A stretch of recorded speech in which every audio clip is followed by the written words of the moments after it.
Hello, નમસ્કાર મિત્રો. કેમ છો? આઈ હોપ તે બધા મજામાં અને ફાઇન છો. હવે આપણે માર્ચ મહિનાના કરંટ અફેરની શરૂઆત કરીએ છીએ. આજથી ફર્સ્ટ માર્ચના કરંટ અફેરની શરૂઆત કરીએ છીએ. તો તમામ મિત્રોને ખાસ વિનંતી કે ચેનલને લાઇક, શેર અને સબસ્ક્રાઈબ કરે. ખાસ કરીને જે મિત્રો પ્રથમ વખત ચેનલ પર આવ્યા છે એમને ખાસ વિનંતી કે ચેનલને લાઇક, શેર અને સબસ્ક્રાઈબ કરે. તો આપણે હવે પ્રથમ માર્ચના કરંટ અફેરની શરૂઆત કરીશું. તો સૌપ્રથમ પ્રશ્ન છે, ગુરુગ્રામ મેરેથોનના પ્રથમ સંસ્કરણના બ્રાન્ડ એમ્બેસેડર કોને બનાવવામાં છે? ગુરુગ્રામ જે છે હરિયાણા, બરાબર. તો ત્યાં જે પ્રથમ મેરેથોન જે યોજાઈ છે એના બ્રાન્ડ એમ્બેસેડર કોણ છે? તો પીટીનો પ્રશ્ન છે, પૂછાઈ શકે. ક્રિકેટર શિખર ધવન, બરાબર. ત્યાર પછીનો ક્વેશ્ચન છે, દીનદયાળ અંત્યોદય યોજના રાષ્ટ્રીય શહેરી આજીવિકા મિશન એ ચર્ચામાં હતું, તેના વિશે પ્રશ્ન પૂછાય એવી શક્યતા છે. તો છે શું આ શહેરી આજીવિકા મિશન છે, બરાબર. તો વર્ષ 2014માં જે શરૂ કરવામાં આવ્યું હતું. ક્યારે થયું હતું? વર્ષ 2014માં શરૂ, બરાબર. અને ખાસ યાદ રાખજો, કેન્દ્ર પ્રાયોજિત યોજના છે, જેમાં નોર્મલ રાજ્ય હોય તો 75% જે હોય છે એ યોજનાના કેન્દ્ર સરકાર આપે છે અને 25% જે રાજ્ય સરકારે આપવાના છે. પણ જે સ્પેશિયલ સ્ટેટસ હોય છે, ખાસ રાજ્યો, બરાબર, એમને 90-10નો રેશિયો હોય છે, બરાબર.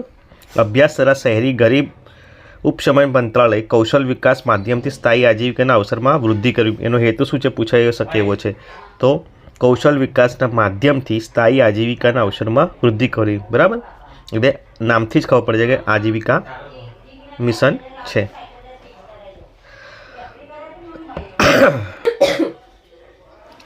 ત્યાર પછીનો ક્વેશ્ચન છે, સંયુક્ત રાષ્ટ્ર વિકાસ કાર્યક્રમ જે હતો ચર્ચામાં હતો, તો ખાસ તમારે યાદ રાખવાનું કે ક્યારે શરૂઆત થઈ હતી. તો ઈસવીસન 1951થી ભારતમાં એની શરૂઆત થઈ છે અને માનવ વિકાસના ક્ષેત્રમાં જે માનવ વિકાસના જે વિવિધ ક્ષેત્રો છે એમાં કામ કરે છે, બરાબર. ત્યાર પછી હતું જે અભ્યાસ હતો સંયુક્ત સૈન્ય અભ્યાસ, જે ધર્મ ગાર્જિયન, બરાબર. તો જે બધા અભ્યાસો ભારત અને જે અન્ય દેશો વચ્ચે થતા હોય છે, અભ્યાસો તમારે ખાસ ધ્યાનમાં રાખવાના. તો જે ધર્મ ગાર્જિયન જે છે કયા બે દેશો વચ્ચે થાય છે? તો તમને જોડકામાં પૂછાઈ શકે છે, બરાબર. તો ભારત અને જાપાન વચ્ચે વાર્ષિક અભ્યાસ છે. ખાસ યાદ રાખવાનું કે કયા બે દેશો વચ્ચે વાર્ષિક છે કે ત્રિવાર્ષિક છે. પછી કેવું છે? સૈન્ય અભ્યાસ છે, હવાઈ અભ્યાસ છે, સમુદ્ર અભ્યાસ છે. એ ખાસ યાદ રાખવાનું, બરાબર. તો રાજસ્થાનના ફિલ્ડ ફાયરિંગ રેન્જમાં એનું 5મું સંસ્કરણ હતું. ખાસ યાદ રાખજો, સંસ્કરણવાળા પણ ખાસ યાદ રાખવાનું, સંસ્કરણ પણ પૂછાતું હોય છે. ત્યાર પછીનો ક્વેશ્ચન છે, અમૃત ભારત સ્ટેશન યોજના પણ ચર્ચામાં હતી. તો કેમ?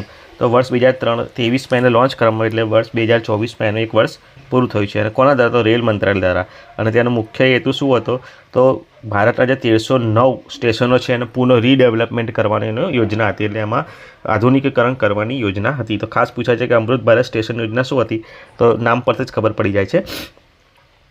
ખેલો ઇન્ડિયા યુથ ગેમ્સ 2024 જે ચર્ચામાં હતું, ખાસ કરીને આમાંથી ક્વેશ્ચન પૂછવાની શક્યતા અને વધારે જે છે ક્રોનોલોજીકલ અથવા તો સ્ટેટિક પ્રશ્નો પૂછવાની શક્યતા છે. તો ખેલો ઇન્ડિયા યુથ ગેમ્સ 2024 ક્યાં યોજાઈ હતી? તો તમિલનાડુમાં યોજાઈ હતી, બરાબર. અને ટોટલ કેટલી રમતો હતી? તો ટોટલ 26 રમતો હતી, બરાબર. અને 926 પદકો માટે ગેમ્સ રમાઈ હતી, બરાબર. તો સૌપ્રથમ જે પહેલું સ્થાન કોનું હતું? ફર્સ્ટ, સેકન્ડ અને થર્ડ યાદ રાખવાના છે, બરાબર. તો પહેલું સ્થાન મહારાષ્ટ્રનું હતું, મહારાષ્ટ્રનું, બરાબર. તો જો 57 ગોલ્ડ, બરાબર, 48 રજત અને 53 કાંસ્ય પદક સાથે ફર્સ્ટ હતું. ત્યાર પછી તમિલનાડુ હતું 38, બરાબર, 38 ગોલ્ડ, 21 એના જે રજત અને 39 જે કાંસ્ય પદક હતા. અને તૃતીય હરિયાણા હતું. ઓકે, તો ફર્સ્ટ, સેકન્ડ અને થર્ડ યાદ રાખવાના છે, બરાબર. અને નવી જે રમત યાદ કરવામાં આવી, ખાસ યાદ રાખજો, સ્ક્વેશ કરીને જે રમત છે એ રમત નવી એડ કરવામાં આવી હતી. ત્યાર પછીનો જે ક્વેશ્ચન ખૂબ જ ચર્ચામાં હતું, આ પીટી અને મેન્સમાં પણ પ્રશ્ન પૂછાય એવો છે, લોકપાલ નિયુક્તિ, બરાબર.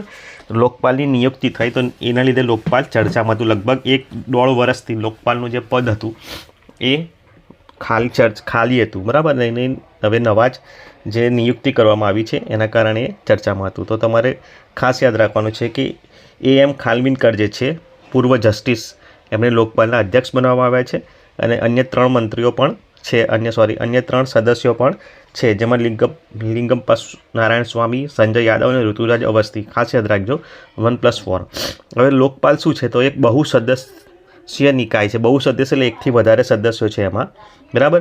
એક અધ્યક્ષ તથા વધુમાં વધુ 8 સભ્ય હોઈ શકે છે. ખાસ યાદ રાખજો, એક અધ્યક્ષ હોય અને વધુમાં વધુ 8 સભ્ય હોય. અને કેવું પ્રકાર છે? વૈધાનિક સંસ્થા છે, એટલે સંસદે કાનૂન દ્વારા બનાવેલી સંસ્થા છે, બરાબર.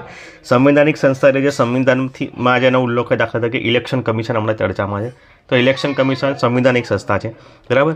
અને જે લોકપાલ છે એ કેવી છે? વૈધાનિક સંસ્થા છે, બરાબર. એટલે કે સંસદે કાનૂન બનાવ્યા એના પરથી એને નિર્માણ થયું છે, બરાબર. તો મુખ્ય ઉદ્દેશ્ય એનો છે લોક પદાધિકારીઓ જે સરકારી કર્મચારીઓ જે છે, લોક પદાધિકારીઓ જે જાહેર જીવનના જે છે એ લોકોની ઉપર ભ્રષ્ટાચારના આરોપો છે એની તપાસ કરવી, બરાબર. અને નિયુક્તિ કોણ કરે છે? તો રાષ્ટ્રપતિ કરે છે. કોની સિફારિશ પર? તો એક પસંદગી સમિતિની સિફારિશ પર, બરાબર, રાષ્ટ્રપતિ દ્વારા કરવામાં આવે છે. ઓકે, ત્યાર પછી પ્રધાનમંત્રી ઉજ્જવલા યોજના ચર્ચામાં હતી. ખાસ કરીને યાદ રાખજો કે એનો ઉદ્દેશ્ય શું છે? તો ગ્રામીણ તથા વંચિત પરિવારોને એલપીજી જેવા સ્વચ્છ રસોઈ ઇંધણ પ્રાપ્ત કરાવવાનો એમનો મુખ્ય હેતુ હતો. કોમેન્ટ બોક્સમાં તમે શોધીને લખજો કે આમાં લાયકાત કઈ છે, કયા કયા વર્ગોને મળી શકે છે, કેવા કયા વ્યક્તિઓને મળી શકે છે અને ક્યારથી આ શરૂઆત થઈ હતી. ઓકે, ત્યાર પછીનો ક્વેશ્ચન છે ગ્લોબલ ઇન્ટેલેક્ચુઅલ પ્રોપર્ટી ઇન્ડેક્સ 2024 ચર્ચામાં હતું. તો જે વૈશ્વિક બુદ્ધિ જે આપણી હોય છે ઇન્ટેલેક્ચુઅલ પ્રોપર્ટી ઇન્ડેક્સમાં ભારતનું શું સ્થાન છે એ ચર્ચામાં હતું. તો ભારતનો ક્રમ કેવો હતો?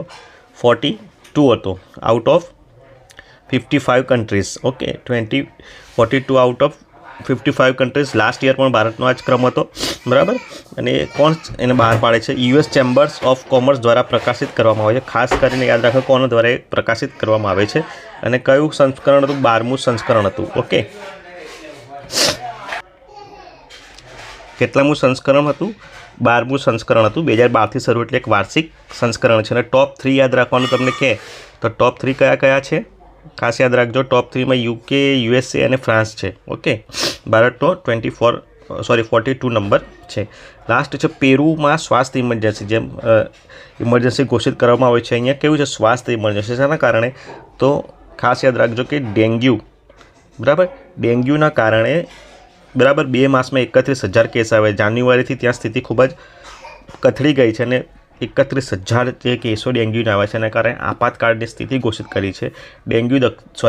પેરુ જે છે દક્ષિણ અમેરિકાનો દેશ છે, બરાબર. તમારે ખાસ યાદ રાખવાનું કે એની રાજધાની લીમા છે અને જેમાં આપણે સિંધુ ઘાટી સભ્યતાના કારણે ફેમસ છીએ, એમ જે છે ઇન્કા સભ્યતાના કારણે આ ફેમસ છે. ખાસ યાદ રાખવા જેવી વાત છે. ઓકે, તો આ 1 માર્ચના કરંટ અફેર્સ.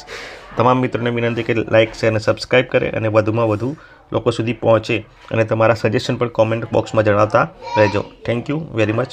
મળીએ.